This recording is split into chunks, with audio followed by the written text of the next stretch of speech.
Hey guys, it's TheFrXion here, Tiger Tank 1-2, however you call me, I don't really care, and welcome back to World of Tanks. And yeah, it is Monday, that means it's World of Tanks Weekly again. This time around we have quite a lot of news, a new set of styles that are coming to the game, probably in the next patch, maybe later. We're gonna have new vehicles that are coming to the game. We have some first views and some first stats on the Italian Tier 8 heavy tank, the Progetto 71, which is also a premium auto reloader. That is going to be a lot of fun. We're going to be discussing that vehicle afterwards as well. And we're going to be talking about the tank rewards and what route I would choose myself. And that's the very first topic we're going to jump into. I'm going to see that I'm not going to be making this video too long. I should not exceed over 15 minutes. Let's hope I can keep it at that. If I cannot keep my word, well, you guys know that is not a very good trait. And yeah, this week we have a lot of ground to cover. So the very first thing is we're gonna check out the rewards for the month of October. You all know it's Halloween, especially in the United States, North America. This is a very, very big deal. In Europe, to be fair, Halloween and all the things around it. I mean, since October, obviously, it's also Thanksgiving for you guys in America and Canada. So I'm not going to be saying too much on that topic anymore because, to be fair, I don't know enough about it. But yeah, this month is very important for you guys, also with the presidential elections. So that means we're also getting some really cool stuff for the tank rewards this month. And you actually have 3 choices, and we're going to actually go right ahead to Tier 5. We're going to go from Tier 1 to Tier 5 later in just a second. But first, we're going to talk about the main rewards that you're getting at this tank rewards month of October, excuse me. So you have 4 choices. You have either 7 days of premium, which is probably going to be the worst choice to make unless you already own all 3 of these vehicles. But then I would still rather I would go for premium if I own all these 3 vehicles. But on the other hand, you have the choice of going for the SU-85I, which is a Tier 5 premium tank, the SU-100Y, and the 1815A, which is a Tier 7. The SU-100Y is a Tier 6, and then you have the Tier 5 there. So you'd be asking yourself, well, isn't it an obvious choice to go for the Tier 7? But the thing is, this is very interesting. The SU-85I used to be a very, very rare collector's vehicle that you were only able to get by buying like crazy packs that were like $100, and you get the tank, which was the only thing you wanted, and you get like 25,000 gold, maybe 80 days of premium, all that kind of gimmick stuff. This time around, you can actually get this tank for free by just unlocking stage 5. So if you're a collector and you have all the vehicles except for maybe the SU-85I, I think it's pretty obvious you're going for that one. If you want to have the most fun in this game, you're going for the SU-100Y because the big boomstick is just hilarious. It's basically a naval gun that has been just planted into a tank with a little bit of armor. And then the 1815A is obviously the best bang for buck, which is kind of weird because it's free, but it gives you the best credits because it's a Tier 7 and probably the best choice if you want to have the most value out of this tank rewards month. So that is basically the choice that you have. And I will myself go for the SU-85 because I think I don't own it yet. I'm not sure. It might just be hiding somewhere. In that case, I would probably go for 7 days additional premium because I own all the other vehicles already in my garage. So let's take a look at all the tiers. I'm going to give you guys a little bit of a guide what I would do on my behalf if I will choose, and I will obviously be choosing later down the road as well. I will go for the customization because I already have all the boosters that I need. I have the consumables, but to be fair, if I were you, go for either the customization or the boosters because the consumables right here are non-premium. they're not really worth it. You can get them on sale anytime. They're like constantly on sale, and they're not that expensive. So obviously these two choices, customization and progression, are the best. Tier 2, I think it's pretty easy. If you want to have the most out of your out of this reward, you're going for the turbocharger class 1. That is 600,000 credits that you're going to be saving. And basically, since every medium tank now has a turbocharger or like a speed booster slot for equipment, this is probably the ideal equipment for you. I myself, I'm going for the ice shelf style. I've never heard of it. I want to have like all the different styles and all the different camos that I can have. And if you don't really care about the turbocharger, you can always go for all the premium consumables. But to be fair, I would still rather go for the equipment and the style. I think the equipment is probably number one priority for the most people. And that is a very, very good deal, especially since it's tier 2. So it doesn't take a lot to get to tier 2. It does take a lot more to get to tier 5. But to get to tier 2, well, you just have to play like every single day, like for maybe 8 or 9 days, just a single game. You don't have to win it, very easy. Tier 3, you have the opportunity between 15 times, 5 times XP on the victory. Progression with 20 boosters, with 100% booster for 2 hours, 300% free experience booster for 2 hours, and then premium consumables. I think the choice right here for me, since I already have all of these boosters and I'm not really using them, I should be using them a lot more, but my progress already is pretty damn crazy without them. I am going for the 5 times experience or the premium consumables, but obviously if you are trying to get to a certain tank, you need progression, go for this. Then tier 4 is very interesting because you have the opportunity between 25 times 5 times XP on the first win, 3 days of premium, which is very good if you're like always playing this game free to play and you don't have premium, but maybe you have time on the weekend. You get to tier 4 and you unlock this, you have 3 days of premium. That is really good.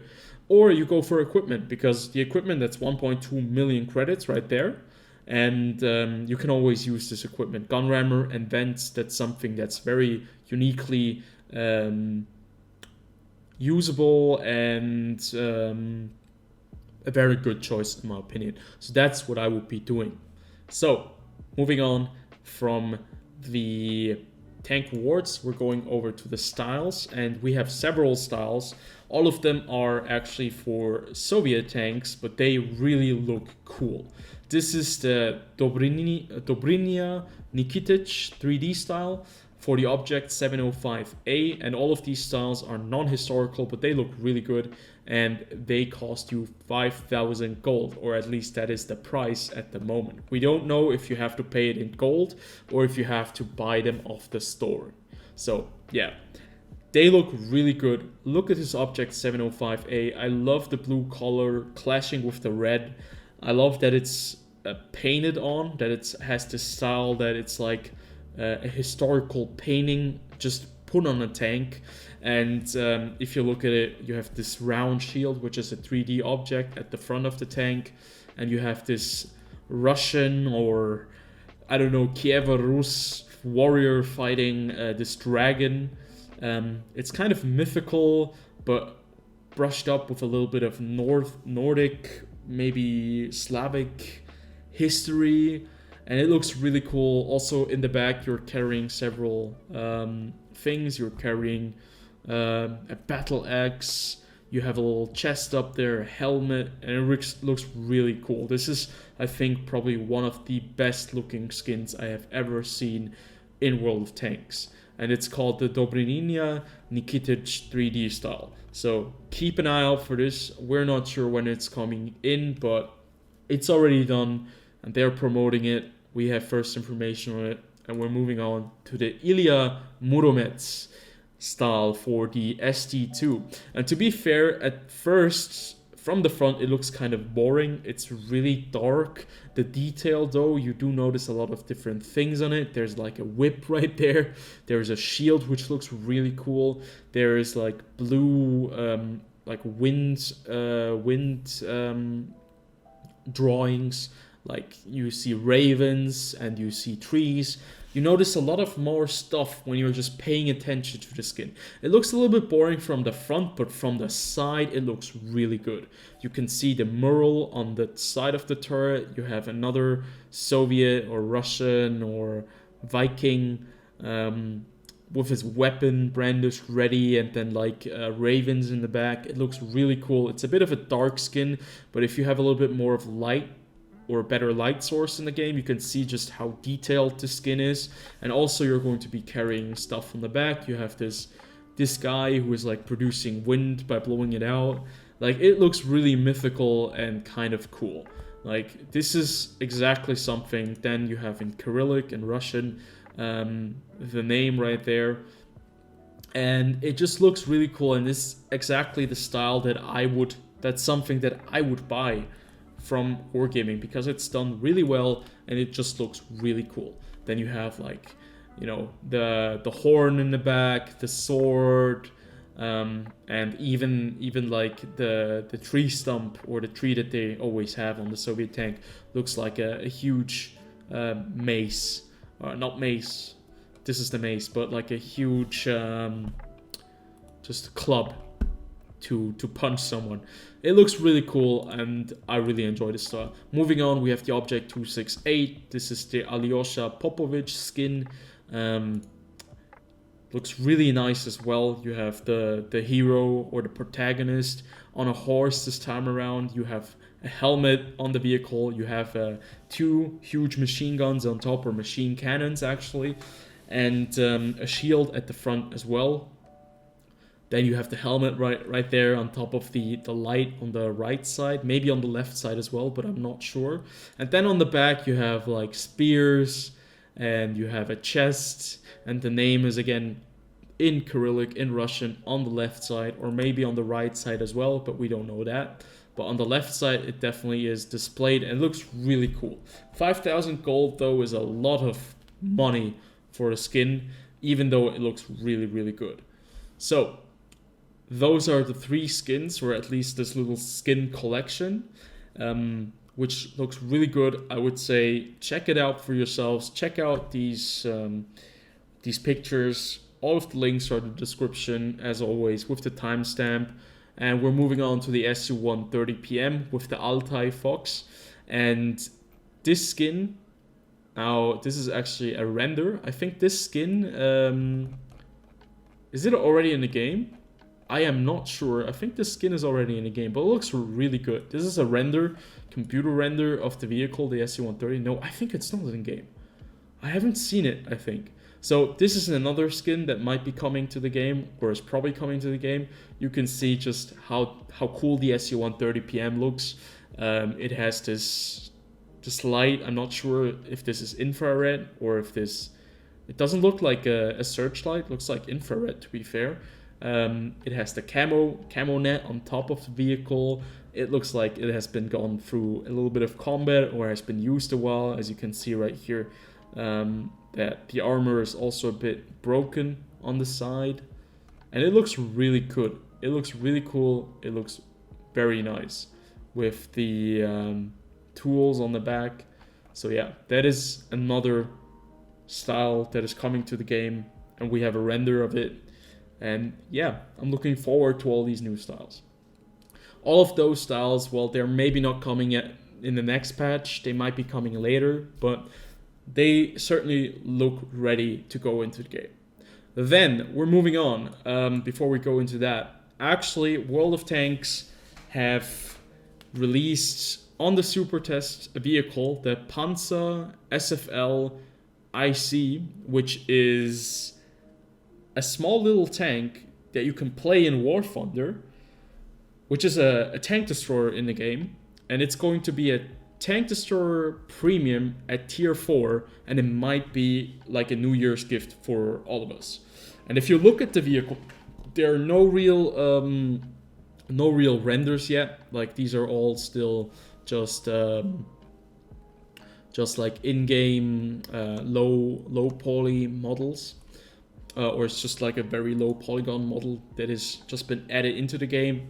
They're going to be, you know, adding the detail later on. It looks really cool. It's like one of those tanks that it's historically accurate. Yes, I just forgot how they actually made this vehicle, and it has like a 50mm gun right here, and it's supposed to be super fast. It's like one of the coolest vehicles in War Thunder, and I think it's a premium there, and it's also a premium in World of Tanks. It's a quite unique tank design for the Germans, because it's basically, well, it's not unique in its looks, but it's a small tank that's basically like I think it's even a Lux hull, but with a new turret where they could put in a 50mm gun.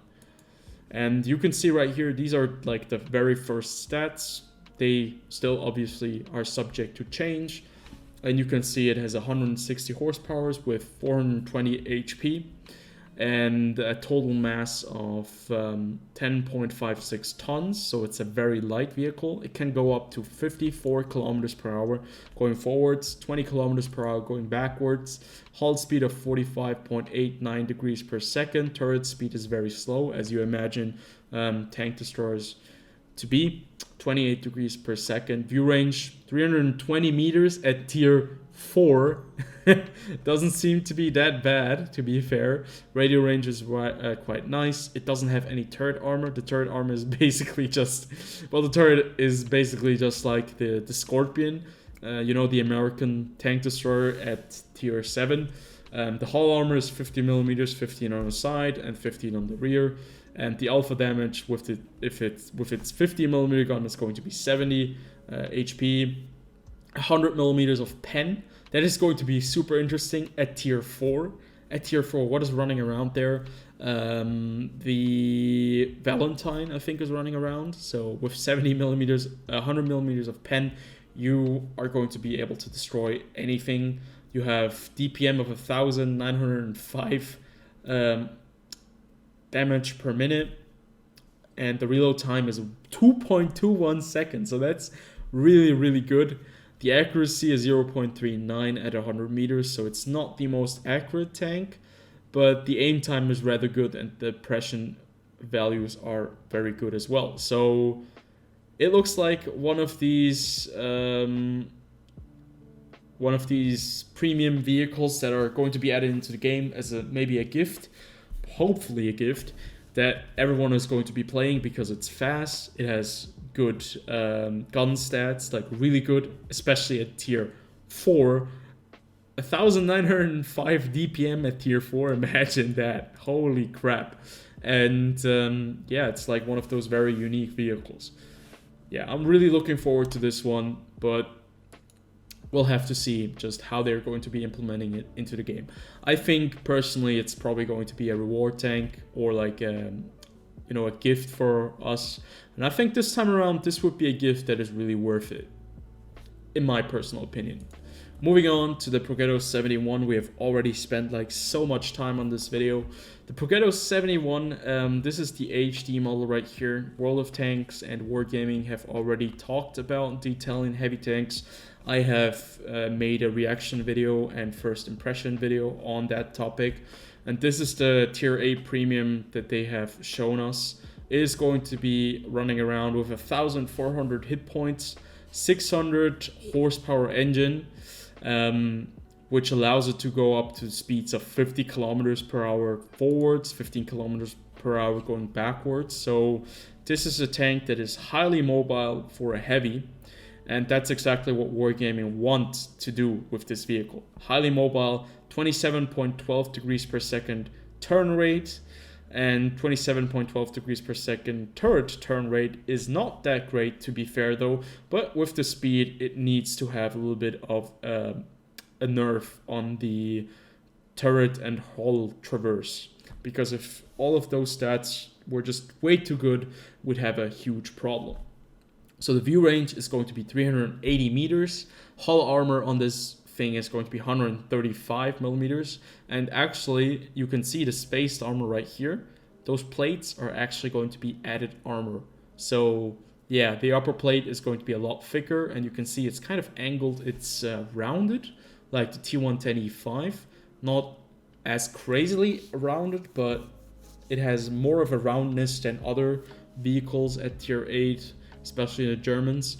This vehicle was kind of inspired by German engineering, so the Italians just went ahead with the idea that the Germans kind of implemented in World War II. And you can see the side armor is going to be 75 millimeters thick, 30 millimeters on the rear. But the front of this tank is very well armored. It looks like an M1 Abrams, to be fair. The turret armor is going to be 185 millimeters thick. It doesn't seem to sport any real weak spots on the turret somewhere. I don't really see them. It has 80 millimeters on the side, 50 on the rear of the turret. And this thing does seem to be very, very strong. Its 105 millimeter gun has 360 alpha damage. That's the same as the King Tiger, I think, as the T32. The pen is 218 millimeters with APCR, I think, as standard rounds. Or maybe I'm mistaken right there. I think it's not APCR, I think it's AP. Sorry about that. We don't know that yet. And 270 with premium, probably APCR. That is pretty damn good. Its DPM is 2048. It can hold 3 rounds in its magazine. And the reload time between rounds is 3 seconds. So you'll have to wait 3 seconds until you can fire. That's basically 9 seconds to unload your entire clip magazine into someone. And that is almost three clips or 3 rounds at 360. Yeah, that's over 1,000 damage with 3 shells that you can do. And you can see the reload time is 14.4, 12.5, and 10.5. And the very first shell is going to be loading a lot longer, as you can imagine. But if you fire when the other shell is almost ready, your reload time is going to be cut by a bit, because it's like the new mechanic with these vehicles. And you're going to have like 37.39 seconds full reload time for the entire clip. Accuracy is not very good at 100 meters, 0.4. Very, very bad accuracy, but good aim time with 2.59. Very good depression angles with 10 degrees. That's really good. 20 degrees of gun elevation. And yeah, it seems to me that this vehicle is going to be really, really decent. Like a real good tank at tier 8. It's going to be interesting. This is still all subject to change, but I'd love to hear what you guys think of the Progetto 71 and basically this entire episode. I hope you guys did enjoy, and if you did, as always, comment below, like, and subscribe, and I'll see you guys on the next video.